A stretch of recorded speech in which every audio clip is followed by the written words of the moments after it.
A highlighted area off the southeast coast means a named tropical system is possible. Hi, everybody. I'm meteorologist Chris Justus. If you're new to this channel and you like early warnings, reliable forecasts you can count on, and a direct approach you won't find anywhere else when it comes to severe weather, this is the place to be.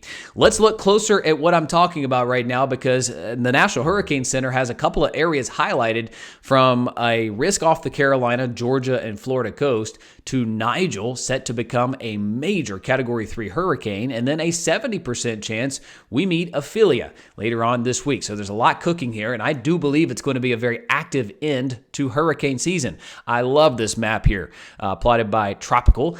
This is Tomer Berg's website. Just phenomenal, the kind of work that he puts in there. Very easy to read, very easy to dissect. Let's get right to the satellite here. There's a lot of calm area in the Atlantic basin. These cold fronts are coming through. There's one right here, which has led to cool mornings and warm afternoons. Just a beautiful fall week across many in the east. But it's also leading to some action that's not getting too far away from the coast. And I think this is going to be a breeding ground later this week as another cold front comes through and kind of disturbs that area. Could highlight it, could get it a little bit more active and give us some trouble. If the GFS is correct, we could have a tropical storm. If the European's correct, just a little bit of rain along the coast. We're going to map it out for you day by day. Here's a closer look at that mess on the satellite. You see nothing's real organized, and it's kind of sheared out as this cold front's coming through, although this is about as far away as the cold front gets. As we move forward into time, we're going to see another cold front come through, and this mess could get kind of invigorated. So let's look at the GFS model. It's the most aggressive right now that's trying to develop something, and it's really all clear over the next couple of days. You see Nigel just becoming a major Cat 3, Cat 4, curving away from Bermuda. Thankfully, Bermuda, a near miss from Lee, a near miss from Nigel. We need to watch Ophelia for you, though. Let's map this out. If you're watching right now, please let me know where you're watching from. That helps me out. I go back in the comment section here, give this video a like. I am very passionate about what I do, and I want to be able to help you out because I know there's a lot of good football games going on this weekend, and we don't want to see rain. Through Thursday, we're fine. So JV football games, practices after school, looking just fine outside. But by Friday, notice how a little bit of blues trying to show up here off the Carolina coast. That means lower than average pressure, and in this case, it could be a system trying to form. The model's not really jumping this out at being a big system. However, we need to watch it. Could impact the east coast of Florida or Georgia or the Carolinas with some rain and some wind. And if the GFS is right here, it would be strong enough and more organized, compact enough, possibly even, to be a named tropical depression, tropical storm. So we need to watch it. This would be timing, would be Saturday into Sunday, a quick little spin up here and then gone. You see off to your screen left, that's a deeper low pressure. That's actually a stronger low pressure than this one ever becomes. And it's over the Great Plains. That's as another trough digs in and another shot of cool air moves along the east coast. So that's going to be nice and welcomed. Even though we warm up a bit, these cold fronts are starting to get a little bit more progressive. And then later on, we've also got deeper low pressures in the Atlantic we need to watch out for going towards September 24th through the 30th. So it looks like it could be a very active end to September here, and we'll need to watch it closely. Let's look at the European model. Same area, same timing here. Notice off the southeast coast, we're just fine. Nigel's going bye-bye, not impacting Bermuda other than some big swells. But look at the blue starting to show up here toward Friday night, Saturday. The European's not as excited about it, although it does develop a 1,006 millibar low right in here off the Florida coast near Daytona Beach. Could increase rain chances along the Florida coast Saturday afternoon, Saturday evening.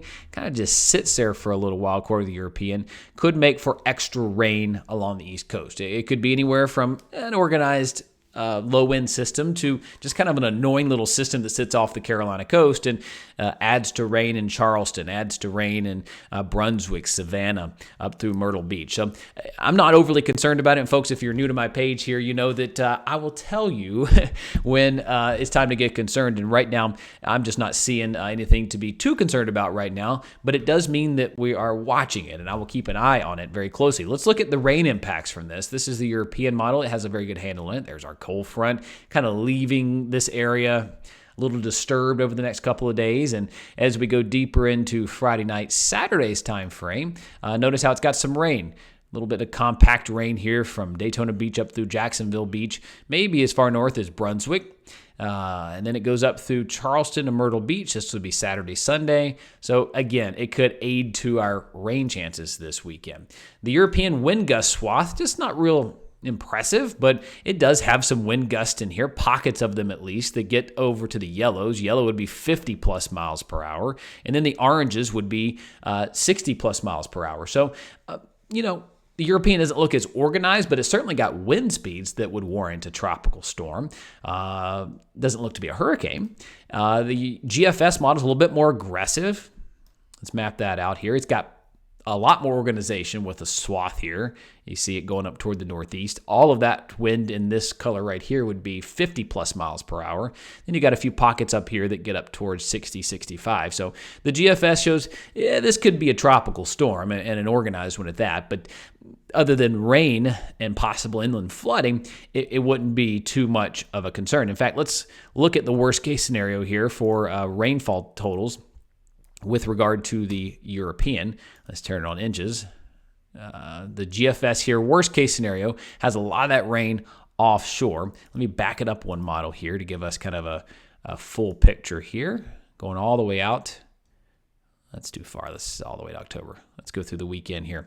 There you go. Most of the rain is offshore, but you do see some pockets of some heavier enhanced rain up through the Grand Strand here. Could get 2+ inches of rain, and hey, that happens in a thunderstorm sometimes. So unless this thing just stalls out, which Myrtle Beach up through the Outer Banks would be our concern for who could see more rain. You see a good 4+ inches at Cape Hatteras there. You get back down toward Wilmington, it's less than an inch. So we need to stay dialed in on it, and we will. It's a simple fact of it. Could have a quick little spin-up tropical storm that makes landfall on the East Coast this week. But again, I don't think the impacts are too terrible. Let's map out the week ahead according to the European. Its ensemble runs. Worst case scenario, lowest pressure shows a 997. That'd be a high-end tropical storm.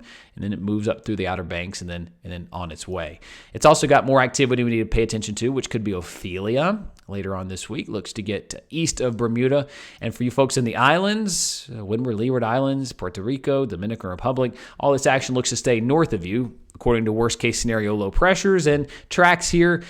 Most of the action would be, if it happens, be northeast of you. But it does show a lot of activity that we need to watch in the coming days. But one good note to leave you with, I like always looking at the bright side too, Lee and Ophelia and Nigel doing what we call upwelling. It brings cooler water up to the surface, leaves it there, and then other storms that try to encounter that same water, you need 80 degrees or more, would encounter this cooler water and possibly begin to try to weaken some. So does that mean it's a slam dunk that it's going to weaken? No, but storm systems that follow each other, some think, okay, they're going to breed off of that environment. No, actually, they get weakened because in the wake of a big system, you see these colors in blue and greens. Those are water temperatures that are now 4 or 5 degrees below normal, while its surrounding areas are sitting about 4 or 5 degrees above normal. So you got about an 8-degree differential there of sea surface temperatures, and it's something on our side, at least in regards to Bermuda. It doesn't last more than, say, 5 to 10 days,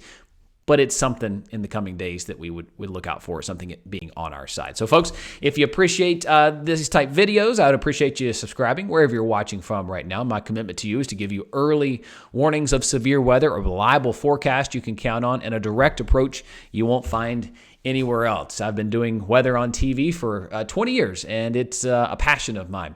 And thank you very much for tuning in, and we'll have another update as soon as we get more data in on what could be a sneaky tropical system later on this week.